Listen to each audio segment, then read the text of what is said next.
Hello बच्चों। कल मैंने आपको ray optics, geometrical optics revise कराया था। उसमें मैंने जानबूझ के ऑप्टिकल इंस्ट्रूमेंट वाला सेक्शन छोड़ दिया था, वो मैं आपको आज रिवाइज करा रहा हूँ। काफ़ी सारे बच्चे इन दोनों को अलग-अलग तरीके से पढ़ते हैं, इसलिए मैंने भी सोचा कि मैं इनका अलग-अलग वीडियो बना देता हूँ और साथ ही साथ रे ऑप्टिक्स ऑफ कोर्स थोड़ा एग्ज़ॉस्टिव था, तो उसमें काफ़ी सारा समय उसी में लग गया था। ऑप्टिकल इंस्ट्रूमेंट में वैसे तो आई वुड सजेस्ट कि आपको अगर मौका मिले तो आप एक बार एनसीईआरटी को रीड ज़रूर करें। ऑल्दो मैंने जो क्लास नोट्स बनाए हैं, वो एनसीईआरटी को रीड करने के बाद ही बनाए, बट फिर भी कोई बच्चा अगर पढ़ना चाहे तो पढ़ सकता है। टॉपिक कुछ ऐसा है कि ना रीड करने से फ़ायदा होगा। But again I would again say that कि मैंने सारे के सारे जो क्लास नोट्स बनाए, वो एनसीईआरटी को कम से कम 4 या 5 बार पढ़ने के बाद बनाए हैं। मैंने न्यूक्लियर फिज़िक्स, मैंने वेव ऑप्टिक्स और मैंने रे ऑप्टिक्स, इसके लेक्चर्स मैंने इसी वीडियो के जो प्लेलिस्ट है उसमें डाल रखे हैं। किसी बच्चे को रिवाइज़ करने हो तो फटाक से उनको भी आप रिवाइज़ कर सकते हैं। चलिए स्टार्ट करते हैं। The best of all the optical instruments is of course human आई। इंसान की जो आँख है, बेटा अगर उसके हम डायमीटर की अगर बात करें तो लगभग-लगभग 2.5 सेंटीमीटर के आस-पास है। आप रफली ऐसे कह सकते हो कि सामने की तरफ आप एक लेंस मान सकते हो।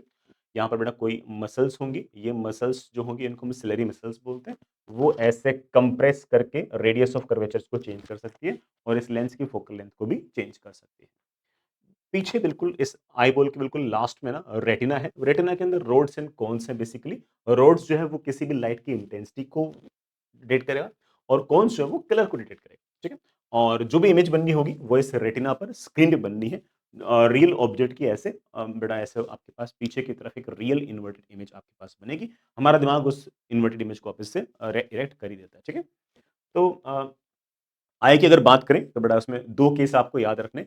एक आपकी आँखें सबसे ज़्यादा रिलैक्स्ड कब रहेंगी? रिलैक्स तब रहेंगी जब हम कोई फार अवे ऑब्जेक्ट देख रहे हैं, लेट्स से मून देख रहे हैं, स्टार देख रहे हैं, तो उस केस में ऑब्जेक्ट इन्फिनिटी पे है। इमेज तो पक्की बात है कि ये जो लेंस होगा हमेशा रेटिना पे बनाएगा, दैट इज़ 2.5 सेंटीमीटर दूर। अगर मैं कहूँ तो यहाँ पर बड़े आराम से कह सकता हूँ कि ये वाली रेज़ अगर इस तरफ आ रही है, ये वाली साइड प्लस और ये वाली साइड माइनस, यू की वैल्यू में माइनस इन्फिनिटी रख दूँगा, वी की वैल्यू में 2.5 रख दूँगा। ऐसे रखते ही मेरा जो आई लेंस है उसकी फोकल लेंथ इस केस में 2.5 सेंटीमीटर आया है। अगर मैं इसको पावर में अगर कन्वर्ट करूँ तो 40 डायप्टर आया है। तो हमारी आईज़ जब रिलैक्स्ड होंगी, किसी स्टार को देख रहे होंगे तो हमारी आँखों का जो पावर है वो 40 डायप्टर है और उसकी जो फोकल लेंथ है वो 2.5 सेंटीमीटर है। अलग-अलग दूरी पर अगर ऑब्जेक्ट होगी तो ऑफ कोर्स बेटा इमेज तो 2.5 सेंटीमीटर बननी तय है। तो वी तो फिक्स हो गया, यू अलग-अलग होगा तो एफ भी अलग-अलग होगा। एक दूसरा एक्सट्रीम केस और लेता हूँ, जब आपकी आँखें सबसे ज़्यादा स्ट्रेस्ड होंगी, उस केस में आपकी जो ऑब्जेक्ट है, वो आँखों से 25 सेंटीमीटर दूर, 25 सेंटीमीटर को मैं कैपिटल डी से रिप्रेजेंट करता हूँ। इसे मैं least distance of clear vision भी कह रहा हूँ। कैपिटल डी से अगर और नज़दीक ले जाओगे, फिर आपको ऑब्जेक्ट साफ नज़र नहीं आएगी। 25 सेंटीमीटर हम रफली मान के चलते हैं कि एक least distance of clear vision है। और यहाँ पर अगर कोई ऑब्जेक्ट अगर पड़ी है तो आपको बड़ी तो नज़र आती है, लेकिन थोड़ी-सी धुंधली होना स्टार्ट हो जाती है और 25 सेंटीमीटर के और नज़दीक आओगे तो फिर तो देखना और मुश्किल हो जाता है। इस केस के अंदर आपकी जो ऑब्जेक्ट है वो 25 सेंटीमीटर पे है और उसकी जो इमेज होगी बेटा वो तो ऑफ कोर्स ये जो आई का जो लेंस होगा वो रेटिना बनाएगा, वो 2.5 सेंटीमीटर पे है।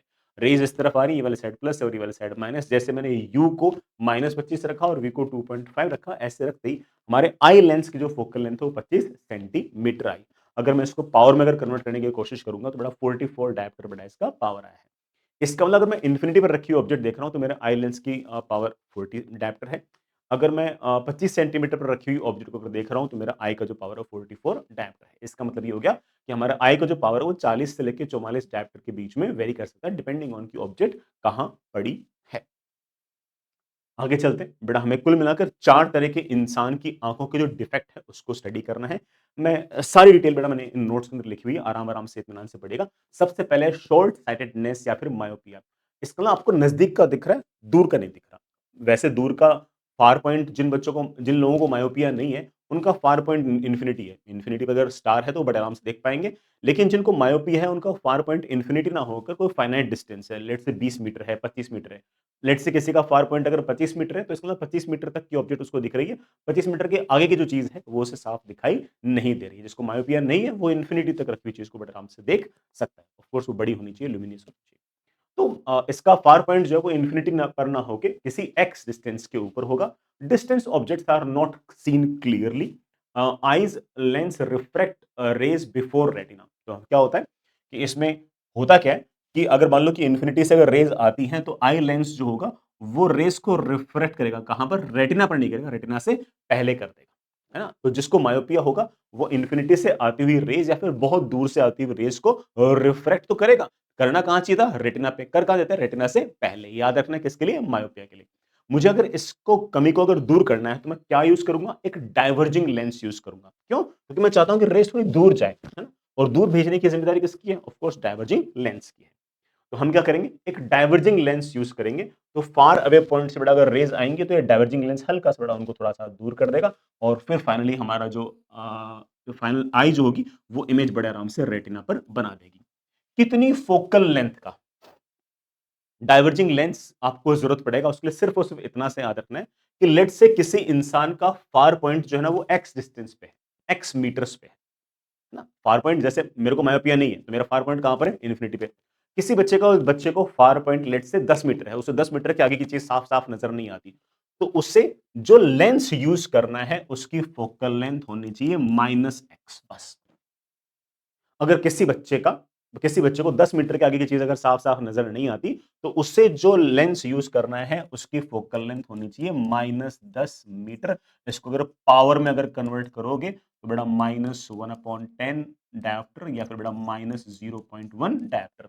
कुछ भी खास याद रखने की आपको आवश्यकता नहीं है, सिंपल सा फॉर्मूला है। मेरे ख्याल से बच्चे बड़े आराम से याद रख लेंगे। जो फार पॉइंट है, उसको बेटा पहले माइनस लगा दो, वो फोकल लेंथ आ गई, दैट्स इट। दूसरा केस फार साइटेडनेस या फिर हाइपरमेट्रोपिया। इसमें हमें दूर की चीज तो नजर आ रही है लेकिन पास की चीज नजर नहीं आ रही। ये थोड़ी सी ओल्ड एज प्रॉब्लम है, ठीक है। एक उम्र के बाद ये वाली प्रॉब्लम होती है। नजदीक की चीज साफ नजर नहीं आती।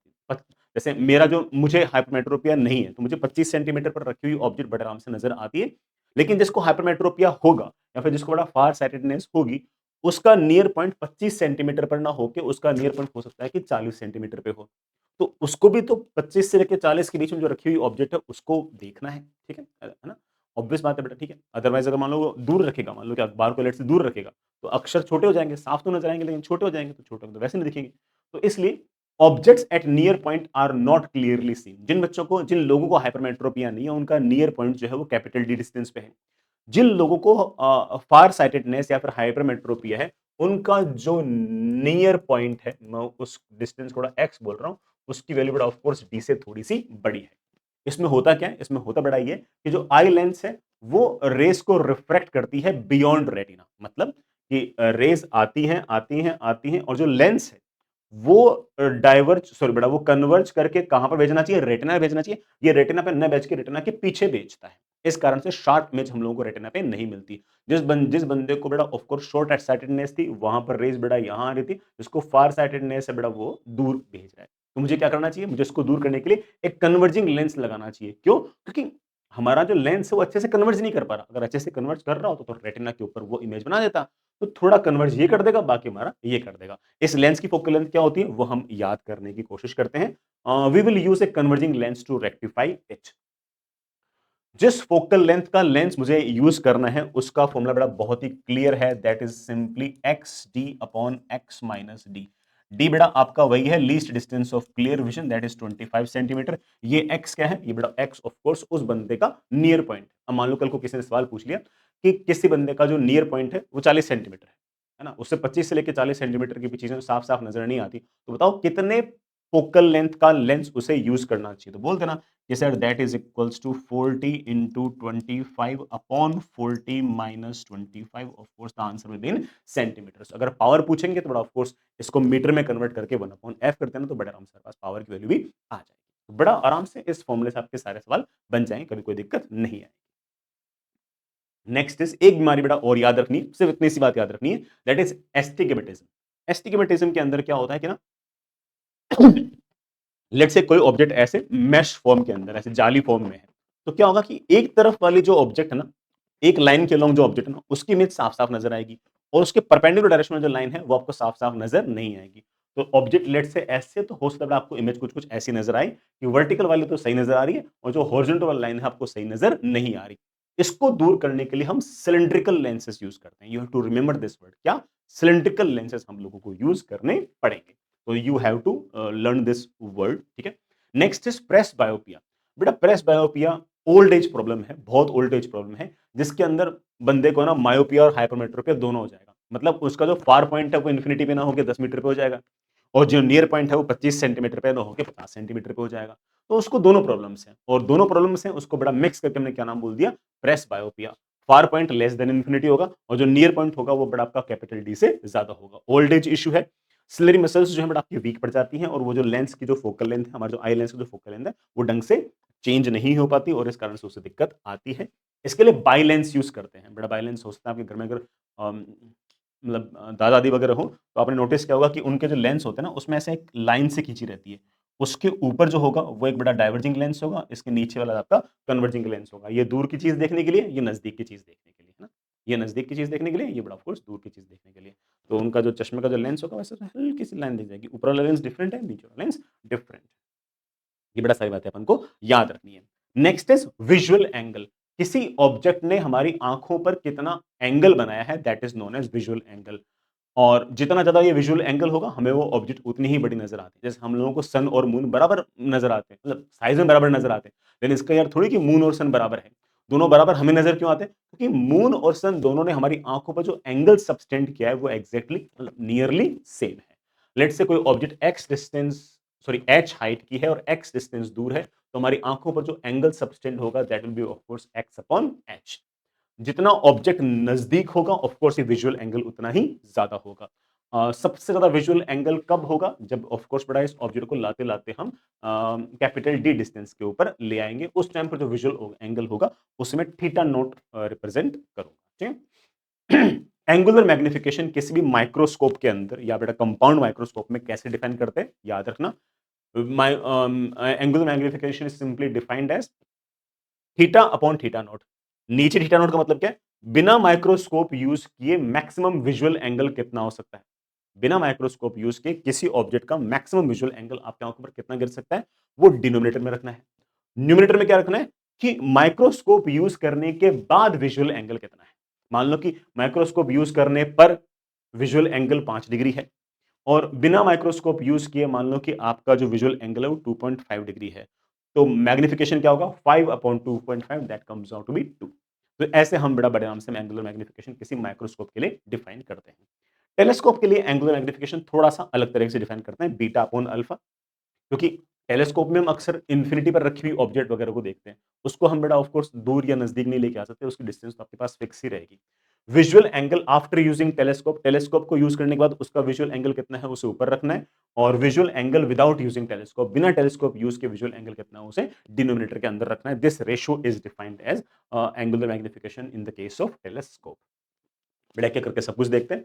सबसे पहले सिंपल माइक्रोस्कोप मैग्नीफायर या बेटा मैग्नीफाइंग ग्लास, ये सिंपली एक कन्वर्जिंग लेंस है जिसे हम बड़ा of course in general convex lens बोलते हैं। फोकल लेंथ बड़ा इसकी पॉजिटिव होगी। फोकल लेंथ जितना कम हो बड़ा पावर उतना ज्यादा होगा, बड़ा मैग्निफिकेशन उतना ही आपके पास ज्यादा होगा। ये क्या करेगा? ये बड़ा आपके पास किसी ऑब्जेक्ट की जो रियल ऑब्जेक्ट होगी उसकी बड़ा वर्चुअल इमेज बना देगा और हमारी आंखों को बड़ा है ना इमेज अच्छी खासी बड़ी करके वो दिखा देगा। इसमें आपको दो बातें याद रखनी है। पहली, नॉर्मल एडजस्टमेंट। नॉर्मल एडजस्टमेंट हम उसे बोलते हैं जिस केस में हमारी आईज सबसे ज्यादा रिलैक्स्ड रहती हैं। तो लेट्स से कि मेरे पास ये हमारा सिंपल माइक्रोस्कोप है। सिंपल माइक्रोस्कोप मतलब बिल्कुल एकदम सिंपल कॉन्वेक्स लेंस, ठीक है। ये मेरे पास कोई ना कोई आंख है, जस्ट मैंने इस लेंस के इधर की तरफ लगा रखी है। ये मैंने कोई ऑब्जेक्ट लगा रखी है एच हाइट की। ये जो लेंस है इसकी फोकल लेंथ बेटा लेट्स मेरे पास एफ है। तो ऑब्जेक्ट को आप एफ पे रख दो। अगर आप ऑब्जेक्ट को अगर एफ पे रख दोगे तो ये लेंस इमेज कहां बनाएगा? इन्फिनिटी पे। तो मेरी आंखों के लिए बेटा इमेज कहां पर है? इन्फिनिटी पे। तो मेरी आंखें सबसे ज्यादा रिलैक्स्ड रहेंगी इस केस के अंदर। इस केस में मेरे पास जो मैग्निफिकेशन आएगा, इस केस में मेरे पास जो मैग्निफिकेशन आएगा, सिर्फ ये याद रखने की जरूरत है, वो मेरे पास है डी अपॉन एफ। आपको दो बातें याद रखनी है नॉर्मल एडजस्टमेंट केस में। एक ये याद रखनी है कि मैग्निफिकेशन जो होगा वो आपके पास होगा डी अपॉन एफ। दूसरा ये याद रखना है कि ऑब्जेक्ट को कहां रखना है? ऑब्जेक्ट को रखना है हमारे इस कॉन्वेक्स लेंस की फोकस पे। बस इतनी सी दो बातें अपन को याद रखनी है, दैट्स इट। आगे चलते हैं। नेक्स्ट इज मैक्सिमम मैग्निफिकेशन कब आएगा? बेटा मैक्सिमम मैग्निफिकेशन तब आएगा इस सिंपल माइक्रोस्कोप के द्वारा जब आपके आंखें जो होंगी वो सबसे ज्यादा स्ट्रेस्ड होंगी। मैं ऑफ कोर्स बेटा मैं पढ़ा नहीं रहा, मैं सीधा याद ही करा रहा हूं आपको। सिर्फ और सिर्फ दो बातें याद रखनी है। पहली बात ये याद रखनी है कि आपको ऑब्जेक्ट को जो है ना वो लेंस से कितनी दूरी पे रखना है और इस केस में मैग्निफिकेशन कितना आएगा। इस केस में मैग्निफिकेशन जो आएगा वो आएगा 1 plus D upon F. Normal adjustment वाले केस में बेटा मैग्निफिकेशन कितना आया था, डी बाई एफ, एफ जितना छोटा मैग्निफिकेशन उतना ही बड़ा। इस केस में मैग्निफिकेशन कितना है, 1 प्लस डी अपॉन एफ, सिर्फ और सिर्फ एक का ही अंतर है, ठीक है। दूसरा तुम्हें ये याद रखना है कि ऑब्जेक्ट को कहां रखना है। इस केस में ऑब्जेक्ट को एफ डिस्टेंस पर नहीं रखना है, ऑब्जेक्ट को रखना है F D upon F plus D distance दूर। एफ क्या है बेटा, ऑफ कोर्स उस लेंस की फोकल लेंथ, डी क्या है बेटा, least distance of clear vision, जिसकी वैल्यू अक्सर ऑफ कोर्स बेटा अपन 25 सेंटीमीटर ही लेते हैं अंटिल अनलेस स्टेटेड अदरवाइज, ठीक है। बस इतनी सी बात रखनी है, बस दो बात याद रखो बेटा, बाकी तो ठीक है, मैंने ऐसे प्रूव कर रखा है। बातें सिर्फ और सिर्फ आपको दो याद रखनी है, सवाल जो बनेंगे आपके सिर्फ और सिर्फ इन दो बातों से ही आपके बन जाएंगे। आगे चलते बेटा, next is compound microscope. Compound microscope कुछ भी नया नहीं है, मैंने तो फिर बेटा फॉर्मूले वॉर्मूले बनाने की कोशिश की है, लेकिन जिस बच्चे का लॉजिक काम कर रहा है ना, उसको फॉर्मूले में विश्वास रखने की जरूरत नहीं है। कंपाउंड माइक्रोस्कोप के अंदर मैं दो माइक्रोस्कोप रखूंगा, एक ऑब्जेक्टिव और एक मेरे पास आईपीस। इसमें क्या होगा कि पहला लेंस जो होगा ना, वो लेट्स से कि इमेज को 5 गुना कर देगा, अगला लेंस उसको फिर 3 गुना और कर देगा, तो नेट मैग्निफिकेशन जाएगा 5 इंटू 3 15, है कि नहीं। ऑब्जेक्ट के पास एक लेंस पड़ा होगा ऑब्जेक्टिव, वो कर देगा लेट्स से 10 टाइम्स, फिर उससे जो इमेज बनेगी उसको अगला वाला जो लेंस होगा जिसको हम आईपीस बोलेंगे, वो आंख के नजदीक है, वो कर देगा लेट्स से 3 गुना और। तो पहले ने किया 10 गुना, दूसरे ने किया उसको 3 गुना, तो टोटल टोटल मैग्निफिकेशन कितना हो गया, 30 हो गया। तो ये समथिंग लाइक बेटा, ठीक है, कॉम्बिनेशन ऑफ लेंस टाइप आपका सा मामला रहेगा। ये मेरे पास एक ऑब्जेक्टिव लेंस है, ये ऑब्जेक्ट के पास में है, ये रहा बेटा आपके पास ऑब्जेक्ट एच हाइट का, इसको मैंने यू ओ डिस्टेंस दूर रख दिया है।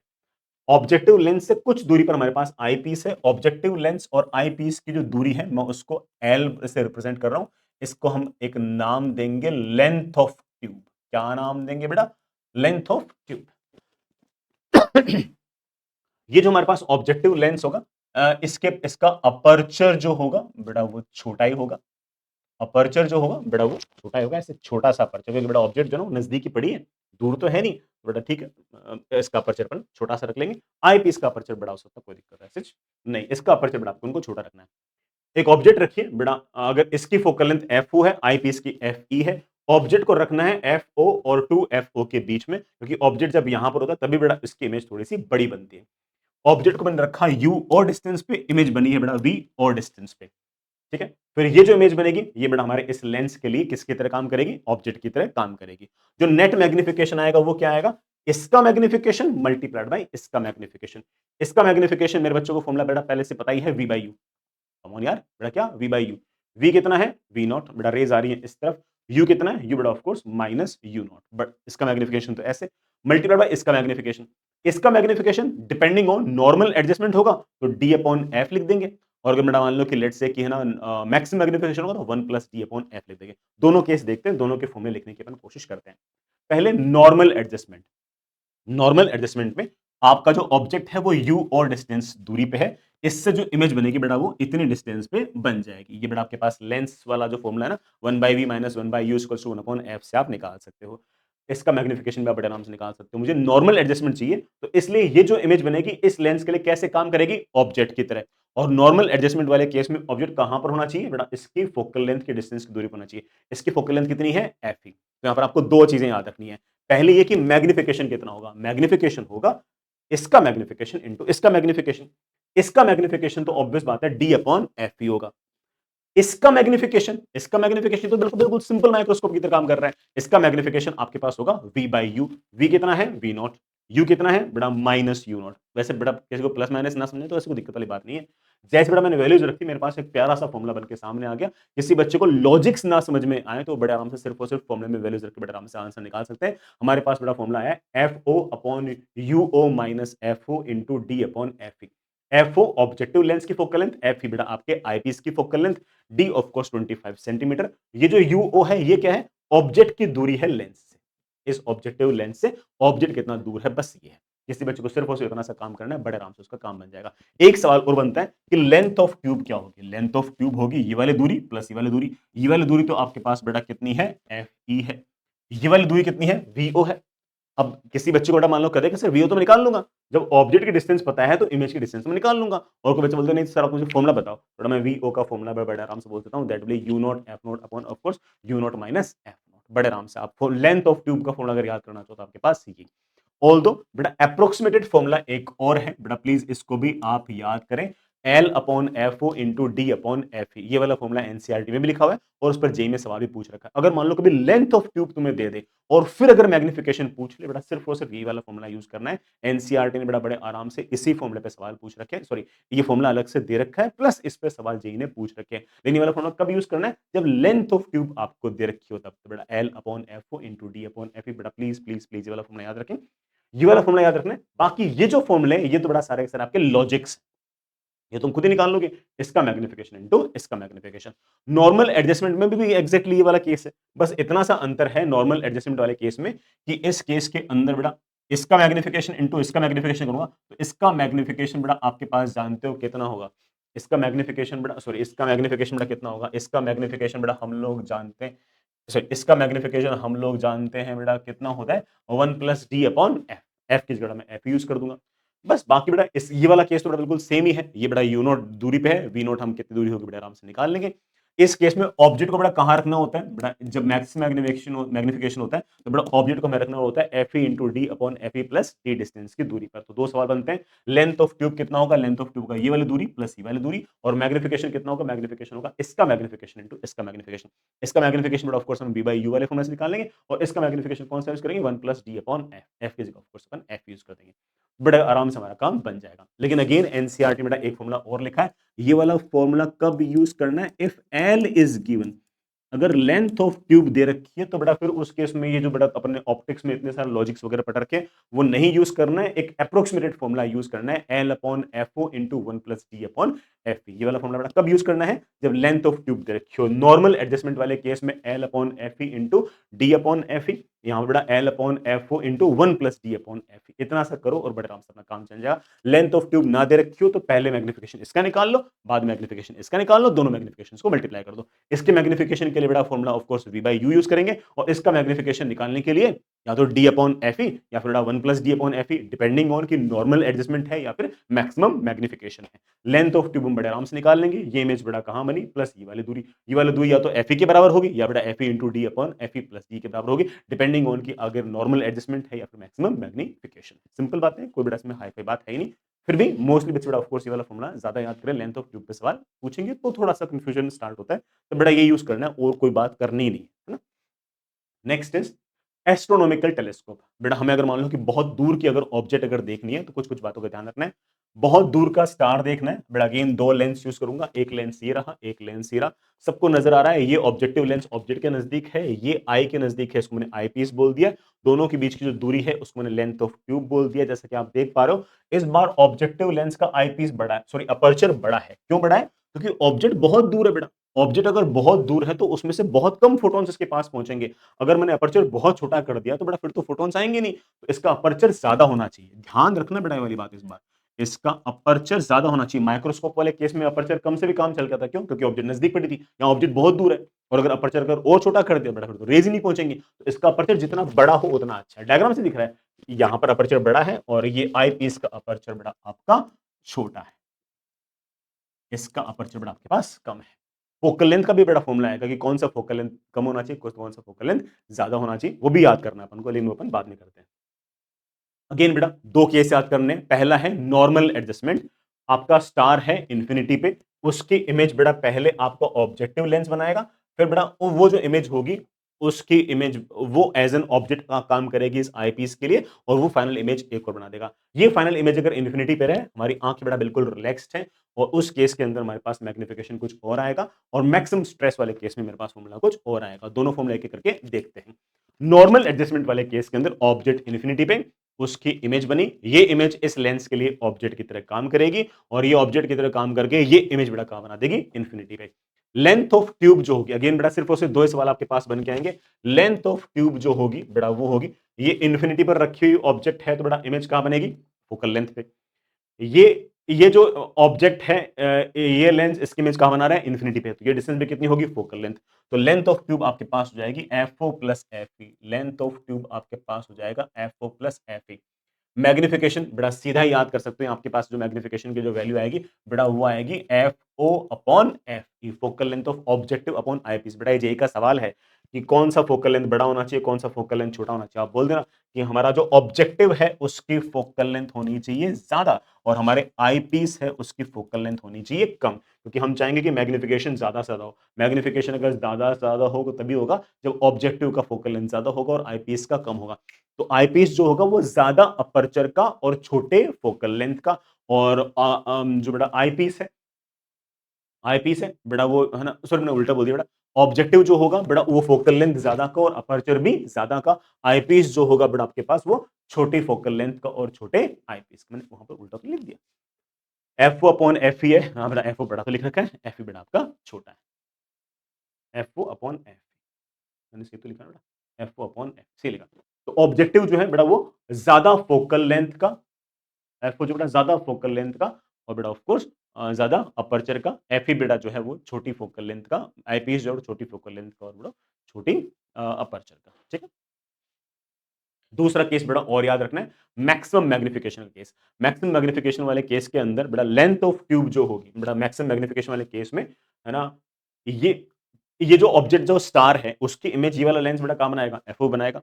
लेकिन अगला जो लेंस होगा ना बेटा उसके लिए मैक्सिमम मैग्निफिकेशन वाला केस याद करो बेटा, उसके लिए मैक्सिमम मैग्निफिकेशन वाले केस में ऑब्जेक्ट जो थी वो एफ डिस्टेंस पे नहीं होती थी, वो F D upon F plus D distance दूरी पे होती थी। तो आपको दो बातें याद रखनी है। लेंथ ऑफ ट्यूब क्या होगी बेटा, लेंथ ऑफ ट्यूब होगी FO plus F E into D upon F E plus D. FO क्या है, एफ ई क्या बेटा मैं तुम्हें समझा दिया। दूसरा केस बेटा ये याद रखना है कि मैग्निफिकेशन क्या होगा, मैग्निफिकेशन होगा F upon F E. F upon F तो तब था जब नॉर्मल एडजस्टमेंट था, अब होगा F upon F E into one plus F E upon D. दोनों बेटा फॉर्मूले आपको याद रखने हैं। हालांकि बेटा इन फॉर्मूले एक माइनस साइन भी आता है, मैंने माइनस साइन हटा के बताया क्योंकि जो आंसर्स लिखे होते हैं ना वो ऐसे आते हैं 10x 20x ऐसे लिखे आते हैं, क्योंकि बेटा ऑब्जेक्ट ऊपर है, फाइनल इमेज बेटा आपके नीचे है, तो वैसे नेगेटिव आना चाहिए, लेकिन आंसर बेटा ऑफ कोर्स है ना पॉजिटिव वाला आंसर ही अपन लोग इसके अंदर देते हैं।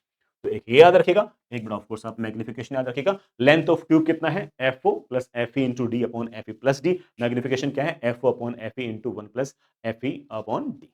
दो ही बातें आपको याद रखनी है बेटा, दो है ना बिल्कुल एकदम थ्योरेटिकल सी बातें हैं, है ना, हालांकि बेटा एनसीईआरटी में बहुत ज्यादा नहीं लिखा हुआ, लेकिन दो लाइन लिखी हुई सुन लीजिएगा। पहला ये है बेटा आपका रिफ्लेक्टिंग टेलीस्कोप। रिफ्लेक्टिंग टेलीस्कोप में क्या होगा, दो तरह का डायग्राम है, ये वाला डायग्राम एनसीईआरटी में नहीं है, ये तो बेटा ठीक है मैंने ऐसे बना दिया। मैं एक पैरेलल रे भेज दूंगा, पैरेलल रे भेज दूंगा और एक कॉनकेव मिरर पे गिराऊंगा। कॉनकेव मिरर पे रेज गिरेंगी गिरेंगी गिरेंगी गिरेंगी गिरेंगी, फिर एक मिरर लगा दूंगा सामने, प्लेन मिरर। फिर इसके बाद ये जो रेज होंगी ये कहीं ना कहीं जाके कन्वर्ज होंगी। ये डिस्टेंस मेरे पास y है, मेरे पास ये डिस्टेंस x है, तो ऑफ कोर्स ये x प्लस वाई जो है ये एफ ओ के बराबर होना चाहिए, क्योंकि पैरेलल आती हुई जो रेज होती है ना वो कितनी दूरी पर जाके कन्वर्ज होती है, एफ ओ डिस्टेंस पे होंगी ना, है ना। तो this y plus X should be equal to F O. ठीक है।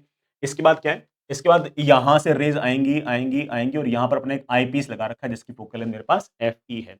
अगेन ये जो दूरी होगी मैं कितनी भी रख सकता हूं, अगर मुझे नॉर्मल एडजस्टमेंट रखना है तो इस दूरी को मुझे एफ ई रखना पड़ेगा। अगर मुझे मैक्सिमम मैग्निफिकेशन रखना है तो इस दूरी को अगेन बेटा कितनी बार याद करा चुका हूं, F E into D upon F E plus D के बराबर होना चाहिए। तो ये वाली दूरी या तो एफ ई होगी या F E into D upon F E plus D होगी। इसके मैग्निफिकेशन का कोई फॉर्मुला वगैरह याद नहीं करना है, सिर्फ ये एक बेसिक डायग्राम्स अपन को याद रखना है। इसका एक डायग्राम बेटा और है जो है ना अपनी एनसीईआरटी के अंदर है, ज्यादा एक्सप्लेन नहीं कर रखा, और डायग्राम कुछ इस तरह से है कि अब एक मिरर की जगह दो मिरर यूज कर रखे हैं। ये बेटा आपके पास एक तरीके से कॉनकेव मिरर टाइप है, बेटा मेरे पास ये कॉन्वेक्स मिरर टाइप है। एक रे बेटा आपके पास आई ऐसे बेटा, फिर यूं टक्कर हुई इस कॉन्वेक्स पे ऐसे, फिर बेटा रेज गई ऐसे, और ये फाइनली बेटा जो रेज है ये एक लेंस पे गिर रही है। लेंस के आगे बेटा आपके पास आपका ऑब्जेक्ट आपका आई है, मतलब आंख है बेटा आपकी। ठीक है। ये जो पहले वाला जो मिरर है इसको हम प्राइमरी ऑब्जेक्टिव मिरर कहेंगे, और जो दूसरा मिरर है बेटा उसको हम सेकेंडरी ऑब्जेक्टिव मिरर कहेंगे। तो ऑब्जेक्टिव मिरर आपके पास दो हैं, पहले वाला प्राइमरी बेटा, दूसरे वाला आपके पास सेकेंडरी। ये जो इसने रेज बेटा भेजी ये गई ऐसे, ये गई ऐसे। ये जो इमेज बनी है इस लेंस के लिए कैसे बिहेव करेगी ऑब्जेक्ट, इसके और इस लेंस के बीच में दूरी क्या रखें, अगेन बेटा वही बात, अगर आप चाहते हो कि आपकी आंखों को नॉर्मल एडजस्टमेंट रहे तो उस केस में ये वाला जो दूरी है ये एफ ई के बराबर होना चाहिए। अगर आपको मैक्सिमम मैग्निफिकेशन चाहिए तो ये वाला दूरी आपकी F E into D upon F E plus D के बराबर होनी चाहिए। दो बातें बेटा आपको याद रखनी है, अब इसमें बड़ा बात और तो फॉर्मूला बेटा है नहीं है एनसीईआरटी में, तो क्या बताऊं आपको, दो बातें आपको याद रखनी है कि ये फायदेमंद क्यों है। Why reflecting telescope is better than refracting astronomical telescope. पहला है कि इसमें क्रोमैटिक एberration कम है। बेटा वहाँ पर 2 लेंस यूज़ किए थे ना और लेंसेज़ के अंदर क्रोमैटिक एberration ज़्यादा आता है। डिस्पर्जन के कारण जो लाइट है ना, वो अपने अलग-अलग कलर्स के अंदर डिवाइड हो जाती है। Violet, indigo, blue, green, yellow, orange, red. यहाँ पर तो मोस्टली मिरर ही यूज़ कर रहे हैं, लेंस सिर्फ़ और सिर्फ़ एक बार यूज़ कर रहे हैं, तो यहाँ पर क्रोमैटिक एberration या तो नहीं होगा या कम होगा। दूसरा ये कि इसका जो वेट है, वो बेटा थोड़ा-सा कम होता है as compared to our astronomical telescope और इसके कारण इसका जो मैकेनिकल सपोर्ट जो चाहिए होता है इसके आस-पड़ोस में, उसको थोड़ा-सा कम चाहिए होता है। तो ऐसे केस में जो लार्ज टेलीस्कोप्स वगैरह होते हैं, अगर हमें बनाने हैं, तो एस्ट्रोनॉमिकल टेलीस्कोप जो हमारा रिफ्रैक्टिंग वाला टेलीस्कोप था, उसके मुकाबले रिफ्लेक्टिंग वाला जो टेलीस्कोप है, वो बनाना थोड़ा-सा ईज़ियर साइड का रहेगा क्योंकि उसके साथ में सपोर्ट वगैरह थोड़े-से कम वज़न के अपन को लगाने पड़ेंगे। हालाँकि एनसीईआरटी में 1-2 ऐसे इन्फॉर्मेटिव बातें और भी लगा बता रखी है कि आपने चेन्नई के अंदर एक लगा हुआ है, उसका रेडियस ऑफ कर्वेचर वगैरह वो है, लेकिन उसका मुझे ऐसा लगा नहीं कि उसपे कोई सवाल जेईई वाले पूछेंगे, तो वो मैंने बातें ऐसे नहीं बोली हैं और ना ही मेरे ख्याल से उनकी कोई ज़रूरत है। फ़ॉर्मूला बेटा इसके ऊपर ना तो एनसीईआरटी में दे रखा है, ना ही बेटा पूछने की कोई संभावना है, ठीक है? तो चलिए बेटा मैंने ये भी कंप्लीट कर दिया कल कोशिश करता हूँ कि मैं एक चैप्टर और कराऊँ। All the best, bye.